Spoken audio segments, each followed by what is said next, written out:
Guest जुड़ी हुई है जानकी खांडवी। जानकी जी, बहुत अच्छा काम कर रही है आपकी सरकार, लेकिन अब क्यों याद आ रहा है आपको? आज से पहले क्यों नहीं याद आया?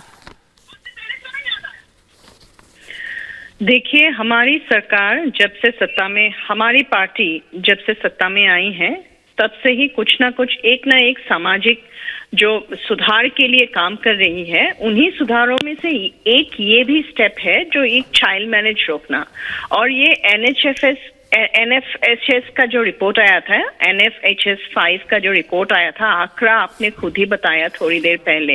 ये जो आंकड़ा है चाइल्ड मैरिज का, वो असम का जो एवरेज है और इंडिया का एवरेज जो आंकड़ा है और असम का जो है, आप देखने से हैरान हो जाएंगे। असम में it is around 31% and all India average is around 23%। ऐसे आंकड़े आने के बाद ऐसा एक जो व्यवस्था हम लोगों ने हाथ में ली है, ये ऐसा नहीं है कि अभी क्यों याद आया। हाँ। हमारे सरकार आने के बाद से हमने आपको कहा बहुत सारे समाज सुधार वाले स्टेप्स लाए हैं, और उन्हीं में से एक स्टेप ये है। पहले भी मैम आपकी सरकार थी, और जहां तक इस लॉ की बात करूं, इस कानून की बात करूं, उन तमाम व्यवधानों की बात करूं, तो 2006 से वो है। तो फिर आज 2023 तक आते आते अचानक से ये ऐसा तो है नहीं कि महीने 2 महीने में ये इतनी सारी शादियां एक साथ हो गई होगी। कहां थी आपकी इंटेलिजेंस, कहां थी आपकी पुलिस? आपकी पुलिस को क्या अचानक से दिव्य स्वप्न की प्राप्ति हुई है पिछले 2 दिन में या 2 महीने में? हम अपने सरकार के बारे में ही बात कर सकते हैं। हमारे सरकार को सत्ता में आए हुए इतने साल नहीं हुए हैं। 2016 से हम लोग यहाँ पे सत्ता में आए हैं, वो बात का भी आपको ध्यान रखना पड़ेगा।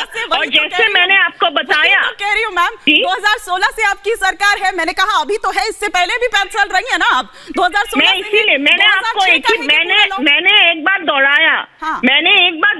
मैंने एक बात ये कही है कि हमने बहुत सारे समाज सुधार वाले व्यवस्था लाने की कोशिश की है। उनमें से एक व्यवस्था ये है जो, हमने देर से ही सही, लेकिन हमने ये कदम उठाया है। देर आए पर दुरुस्त आए। हमने ये कदम उठाया है, और ये प्री प्लान्ड एक कदम है जो हमको उठाना पड़ रहा है। ठीक है, हमको उठाना पड़ रहा है। और आप ये भी सवाल कर सकते हैं, इस तरीके से क्यों? अगर इस तरीके से हम नहीं करते हैं तो कभी भी ये चाइल्ड प्रोहिबिशन वाला जो एक्ट है ना 2006 का, या पॉक्सो वाला एक्ट, आप ही बताइए, कोई भी एक्ट लागू नहीं होगा अगर इस तरह से हम लागू नहीं करते हैं तो। ठीक है, लेकिन कांग्रेस ये कह रही है, वो आपत्ति दर्ज कर रही है, और मैं चाहूंगी कि उस पर दुष्यंत नागर जी कुछ टिप्पणी करें, क्योंकि वो ये कह रही है कि जो आप कर रहे हैं वो नियमों के अनुसार नहीं कर रहे हैं और ठीक तरीके से नहीं